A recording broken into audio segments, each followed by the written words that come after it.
Hello, I'm Will Hernandez, and I'm a member here at Fern Creek Christian Church. I was abused as a child. I was bullied in school.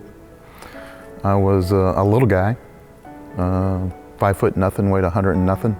You wouldn't think that of me today, but I really was just a scrawny kid, and I got picked on a lot.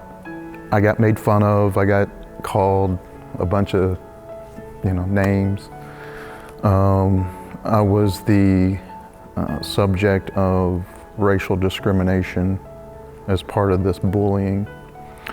And I just remember going through that in junior high school and even probably the first couple of years of high school. The bullying, it wasn't a, hey, give me your lunch money, kid. It was physical. It was physical. There was physical violence involved. I was beat up pretty good. I didn't understand why that was happening. I thought I did. I thought it was just because I was, I didn't look like the rest of the kids in school. And I thought that was probably the reason why, maybe the biggest reason, I don't know, but I just remembered I didn't want to be the person who I was. And so I did everything I could to change my appearance. I couldn't change the color of my skin or the color of my hair, but the one thing I could do is I could try to be smarter than the other kids. So I did everything I could to try to be somebody who I wasn't. And ultimately, I ended up paying a pretty big price for that. So I finally got into my career, finally got into my position and started to figure things out a little bit of how the world really operated. I was investing in real estate and making a lot of money with doing that.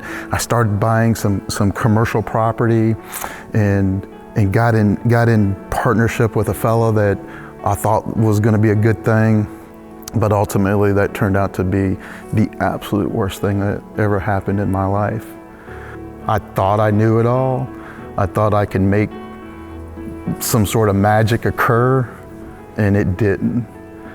And when that happened, desperation started to set in. And when that desperation started to set in, I started making some really careless decisions. And I started seeking investments from other people for this project. And my position that I held with the company that I worked for at the time really wouldn't allowed me to do that. But I did it anyway. Again, it was out of desperation.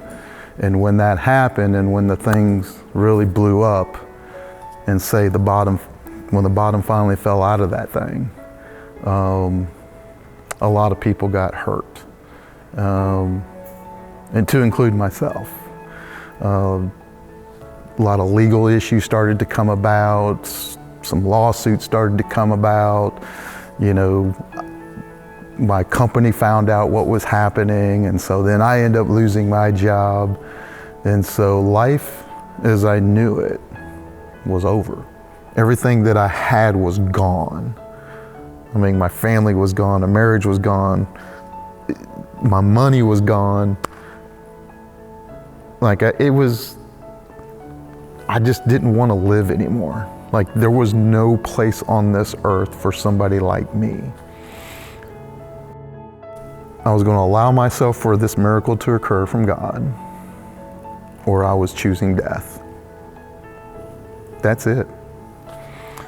And I remember the story of Judas and how he betrayed Jesus.